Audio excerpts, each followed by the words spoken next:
Assalamualaikum warahmatullahi wabarakatuh.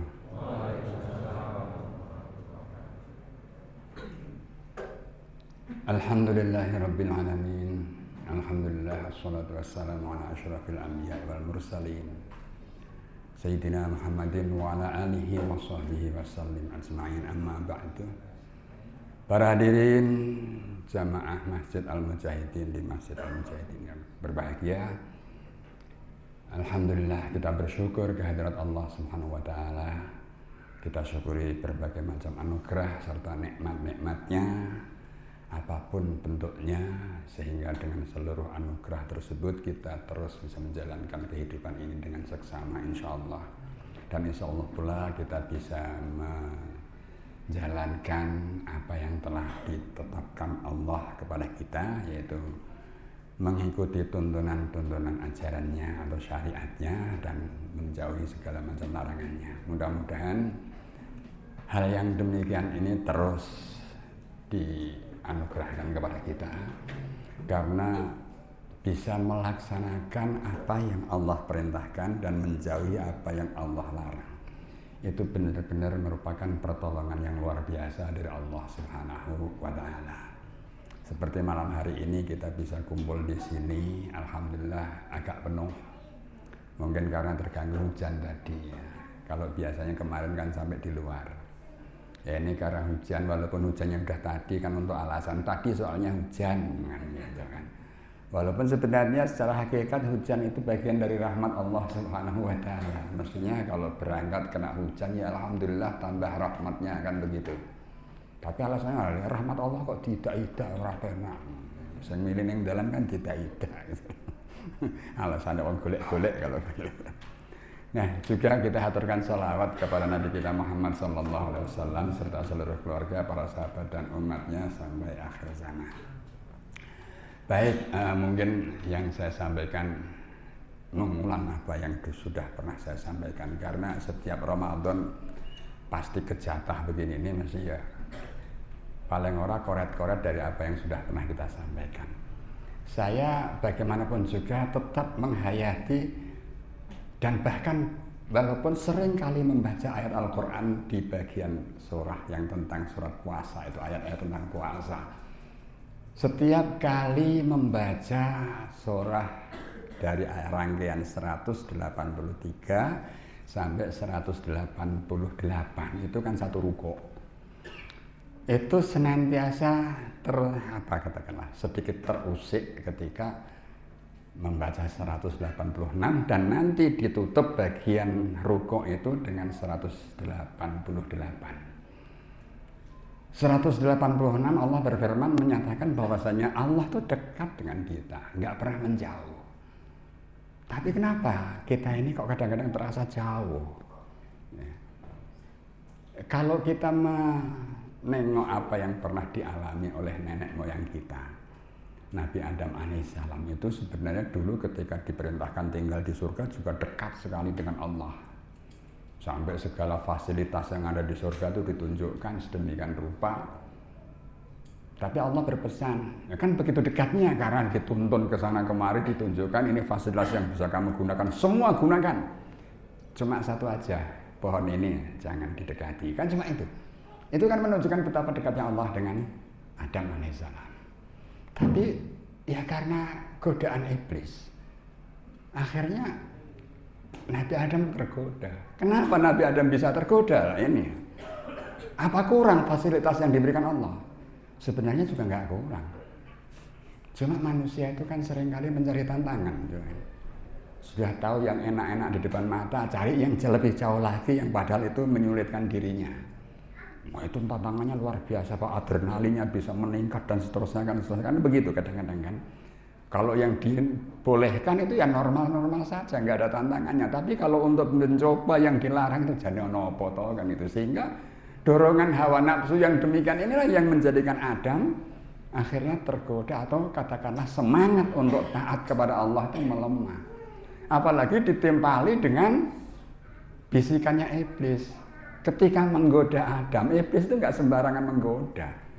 Adam sejak awal gagah, dia bertahan nggak mau. Tetapi karena akhirnya Iblis ini pertama menggunakan berita bohong, bikin hoax.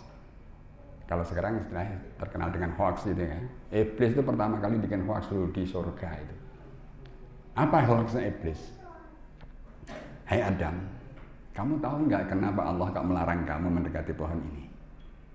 Nah, kalau Adam kan orang yang lugu, dia tidak bisa apa-apa kecuali kalau diajari oleh Allah. Dan Allah tidak pernah menjelaskan kenapa kok dilarang mendekati pohon dalam tanda kutip khuldi itu. Nggak pernah memberitahu kenapa. Sehingga ketika iblis mengatakan, menanyakan kenapa kamu kok nggak boleh makan ini, ada rahasianya loh. Nah, jawabnya Adam sederhana, ya nggak tahu, kok tanya saya gitu. Nah, memang Allah nggak ngajari kok.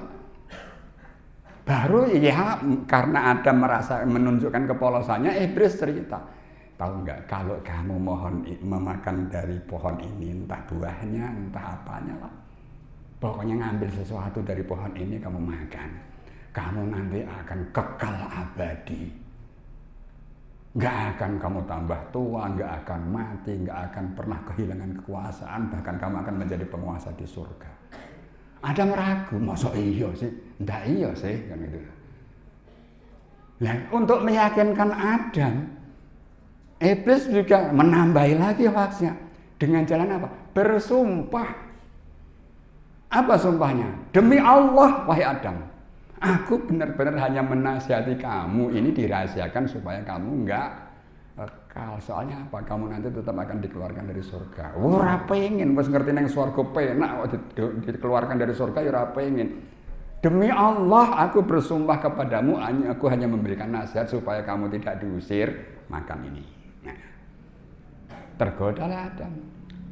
Nah, sehingga seperti kisah yang sudah kita ketahui, makanlah Adam. Dan begitu makan, semua pakaiannya terbuka, ia menjadi sangat malu, bukan hanya malu kepada Allah, tapi juga malu kepada seluruh penduduk surga. Lari ke sana kemari bersembunyi, tapi Allah kan maha melihat. Nah, pada saat itu Allah mengatakan, nah bukankah aku sudah bilang sama kamu sekali, kamu berdua, Adam dan Hawa, jangan dekati pohon yang sana itu kan. Yang sana itu kan menunjukkan jauh itu kan. Tapi ketika awal mula disuruh tinggal di surga, jangan dekati pohon ini, itu kan dekat, artinya Adam dan Allah dekat. Tapi ketika sudah makan, otomatis terjauhkan kedudukannya dari Allah, sehingga Allah menunjukkan, aku kan sudah melarang kamu dari pohon itu. Nah, jauhlah, karena apa? Melanggar aturan. Akhirnya mereka semua diusir, Adam, Hawa, dan Iblis diusir dari surga. Tetapi begini, Iblis ketika terusir itu dalam keadaan terhina dan terkutuk, terlaknat. Tetapi Adam, Allah bertanya, wahai Adam, apa sih sebenarnya kurangnya yang aku berikan padamu sehingga kamu kok melanggar laranganku? Maka Adam ya bloko suto menjelaskan apa adanya. Ya Allah, ini aku masih ingat takbirnya, kalau baca dengan baca tafsir Al-Kabir itu takbirnya begini. Wallahi ya Allah, la ahsibu anna ahadan yaqasimu wa huwa kadhib.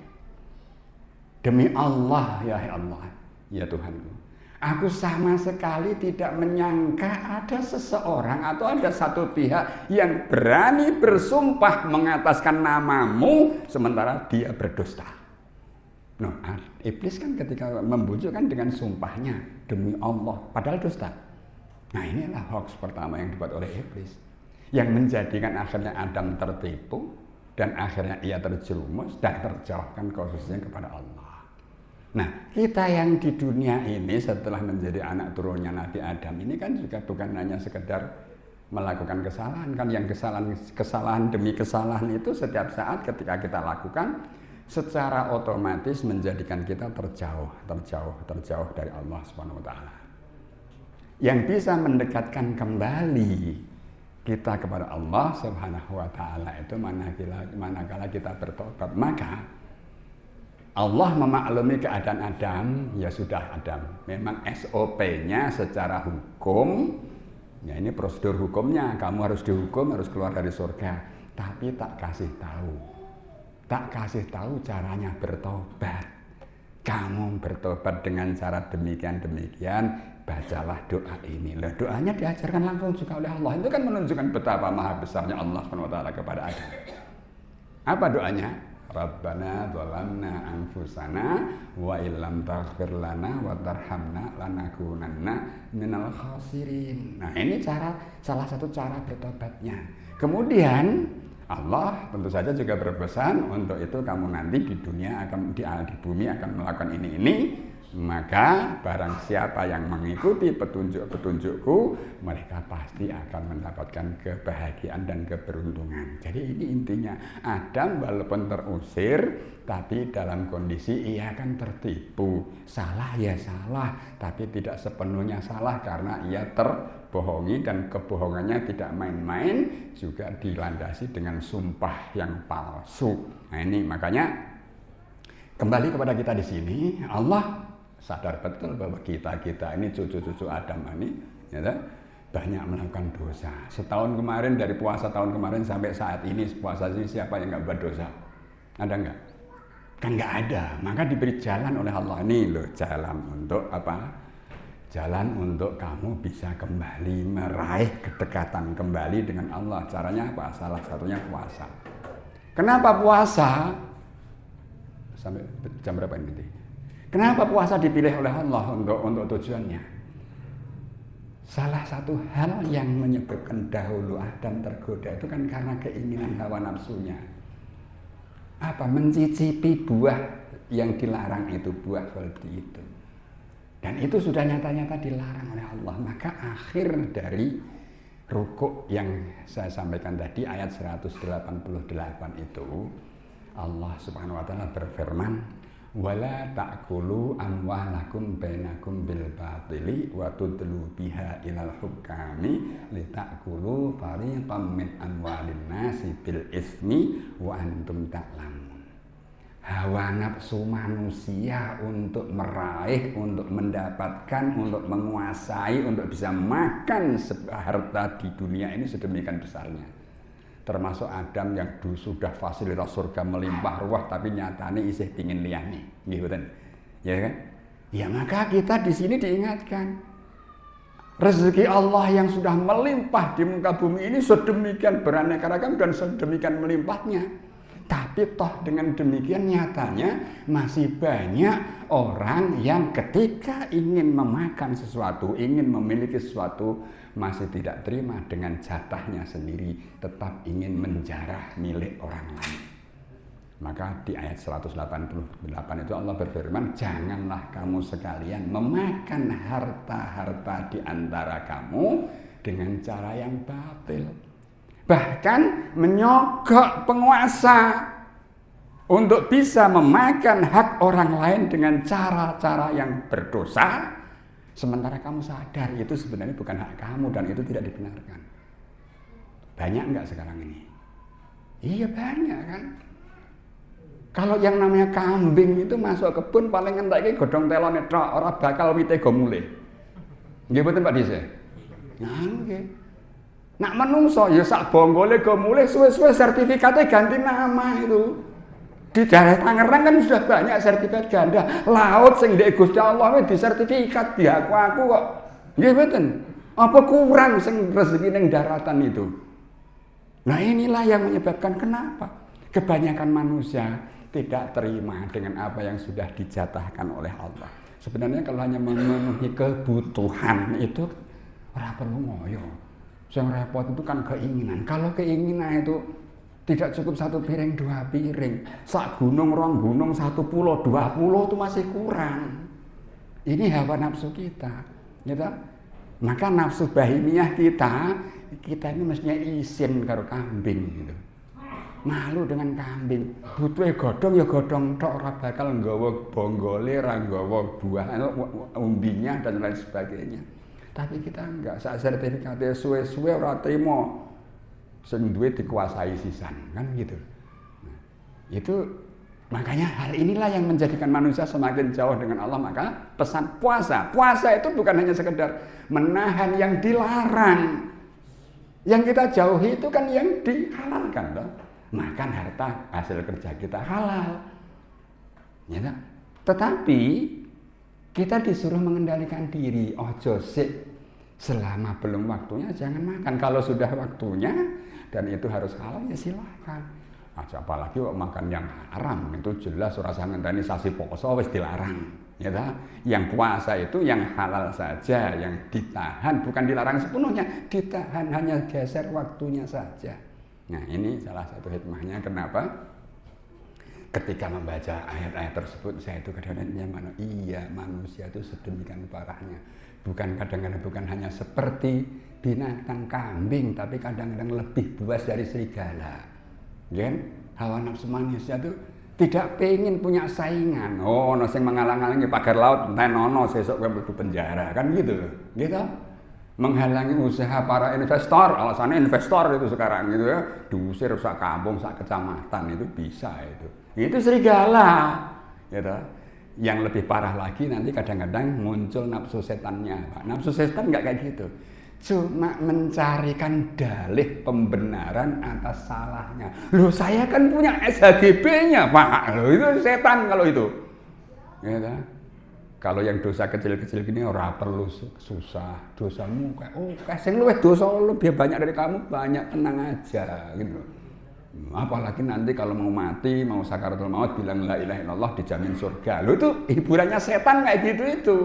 Ya, mencarikan pembenaran atas kesalahan-kesalahan yang pernah kita lakukan. Tapi mudah-mudahan kita ini selalu dikuatkan oleh Allah SWT, mengikuti petunjuk-petunjuknya, dan dikuatkan untuk selalu taat mengikuti bimbingan-bimbingannya. Bila taufiq wal hidayah. Assalamualaikum warahmatullahi wabarakatuh.